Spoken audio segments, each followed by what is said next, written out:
Hello. Right now, I'm doing gardening at the kitchen table. Um, I realized I can probably get most of the stuff that we would buy from the store and eat. I realized that would be in the stuff we bought from the store to eat, right?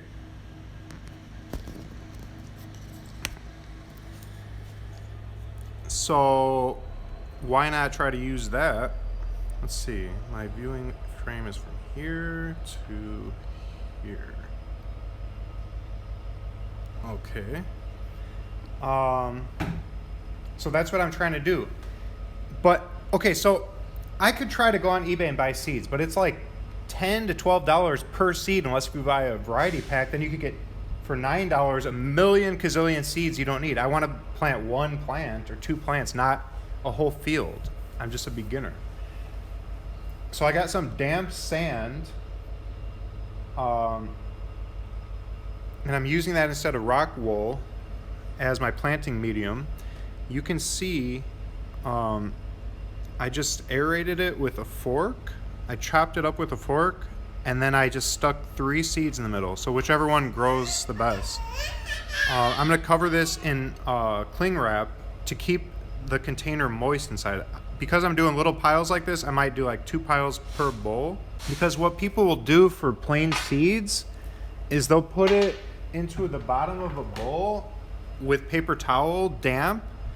They'll just put a bunch of seeds in there and they'll wrap it up, and then they'll put the lid on and stick it in the refrigerator for a month. And then when you open it, there's a bunch of little roots coming out of the seeds. You pick the ones with the best roots and you plant it into a container in soil or whatever. So I could try that route, but I'm leaning more toward this route. This is too much like rock wool to ignore, I feel. Rock wool is basically melted down rocks that are extruded into fine filament. I don't know how they do it. And then they weave it up together into a ball so that it's this aerated ball of molten rock. Well, molten rock is the same thing as silica, which is like a type of rock. And if you chop it up to aerate it, it's nice and fluffy and got plenty of airflow. That's why sand drains so well. So I believe it's about the same thing to just use sand, wet sand. I'm gonna label each one of these so I know what's what. It just dawned on me while I was feeding the baby, like, you know what? What if I just use stuff we already bought from the store and I try to turn it into a plant to do my own farming in my house, in the basement, in my dungeon. This is dungeon farming, guys. Dungeon farming. If you're on Twitch, you probably are in a dungeon playing video games. How nice would it be to not have to go shopping and wear a mask, right? So this is how to grow stuff in your dungeon that you bought on Amazon or whatever. Okay, so I'm just exploring this. Like I researched for like 3 days gardening stuff, so I'm learning quite fast. And when I say I researched 3 days, it was so interesting that I literally pulled an all-nighter twice over like a 4-day period. I researched a total of like 40 hours in 4 days. Or no, way more than that. Let's say 12, 24, 36, 48, 58, 68 hours in 4 days. In the event that it does well and it starts growing like higher and higher, like up to here, and I see roots starting to come out of here, I'll know it's time. And I can also check the bottom. I can look through the bottom to see if the roots are coming out the bottom of the sand pile, searching for more sand, so to speak. So I'll transfer to a bigger setup over time. Gradually, I'll keep transferring it into more sand. I'm using sand because it's free for me. I can just get it around my house. I have access to a pile of sand. And I'm planning to do all my planting with sand. I'm gonna do sand hydroponics. So basically, I'm going to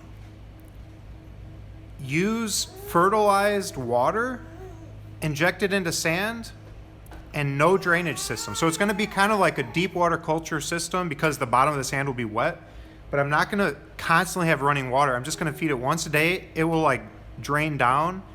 Hopefully the sand will get aerated as the water kind of dries out on the top. I can make sure that happens by like not watering it too much. So hopefully the water will kind of distribute throughout all the sand and there will be enough oxygen getting in. So I'll just fill it with water once a day for like 5 minutes of water, and then it's gonna seep down. I'm probably gonna use storage totes for tree-sized stuff. I'm planning to do a whole bunch of stuff right here and now. I'm gonna do an avocado tree.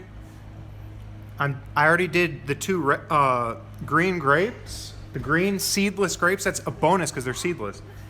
I want to do a couple more transplants because I feel like the likelihood of that working is lower. This is actually really fun and interesting to me.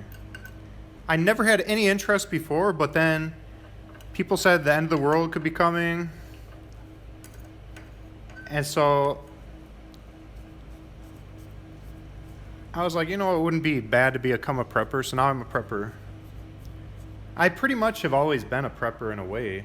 I always had this idea, like, what if the world ended and I would know how to do things afterward? Like zombie apocalypse. I'm into like zombie stuff. I like The Walking Dead. So it kind of fits my personality and lifestyle anyways of just kind of trying to know how to do everything. And this is something that's a knowledge gap of mine. Oh, you liked it. Very good, Bob. So now I'm trying to fill that knowledge gap. I'm planning to try to make all of my food now from home. So I'm gonna do a salmon farm, and I'm gonna do, and that's gonna be indoors, by the way. Everything's gonna be indoors almost. Because most of this stuff, okay, so depending on what type of hardiness zone you live in, you have to do stuff indoors if it's a tree that will die from the winter freeze. So you have to, if you live in a climate that gets kind of cold in the winter, you have limited options. But if you do it in the house, you can grow anything because you can control the temperature and humidity. And so that's why I'm going to do most of my stuff in the house. Plus, I mean, who wants mosquitoes and stuff, right?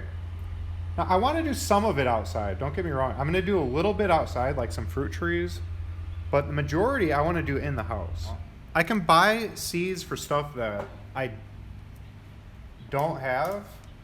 But it's like, if you eat it, you have the seeds probably. If it's a seeded plant. And most of the stuff I want to grow will be seeded.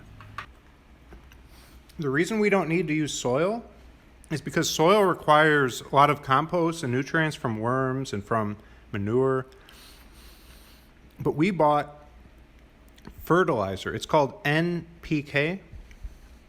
That's like, stands for nitrogen, potassium, and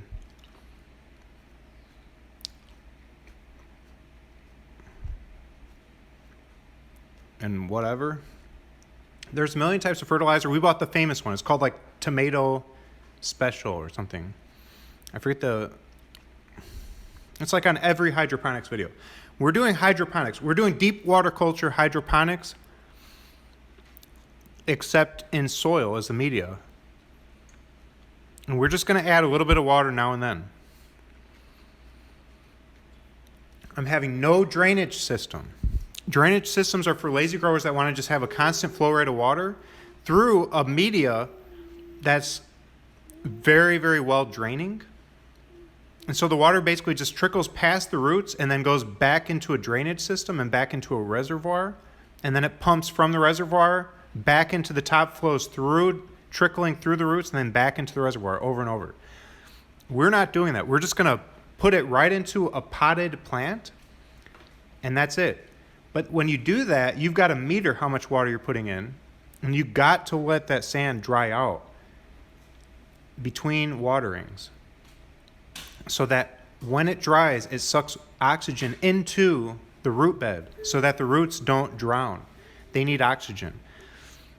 So it's going to be just like in real life when it rains, like everything gets wet and then it dries out. But because it's soil, it's going to dry out faster than because it's sand, it's going to dry out faster than soil. No, it's going to dry out slower than soil. No, probably about the same. But since there's no place for the water to go, it's going to stay wet longer because it doesn't drain out the bottom into the water table underground. And so because I'm not using any type of drainage system at all, I need to go long periods of time without watering. The plants will get a lot of their moisture once the roots reach the bottom. It'll be able to drink from the very bottom. But even that, I want to dry out almost. It'll just be moist between waterings. So we're going to literally water minimally. We're going to have to create watering profiles with Arduino to turn on the pump and turn off the pump at certain set rates. That part's going to be electronics based.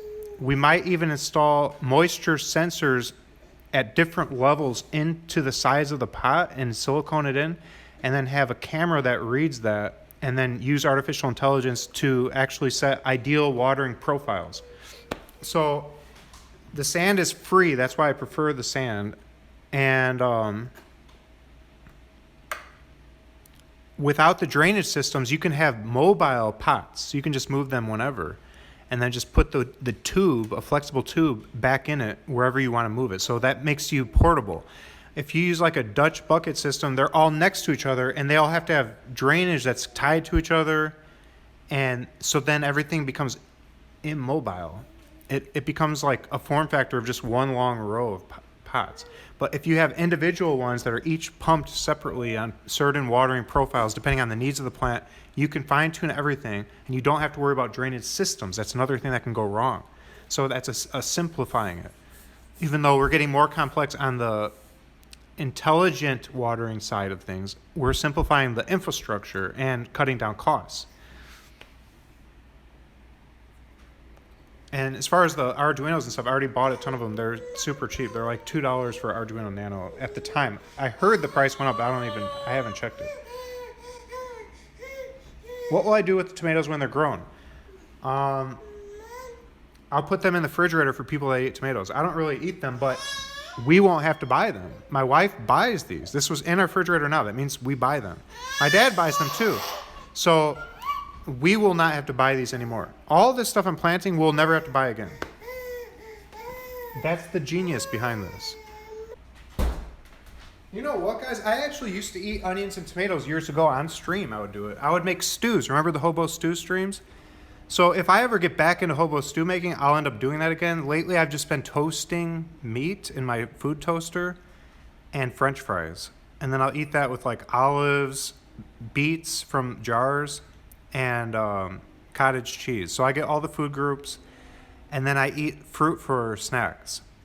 And that's my fiber intake and extra vitamins and nutrients and whatever. I generally don't eat vegetables at this time except for jarred olives and jarred beets. I'm probably good with that, but I don't do that often. But I think fruit probably gives me most of that. Once in a while, I'll use frozen vegetables in the microwave.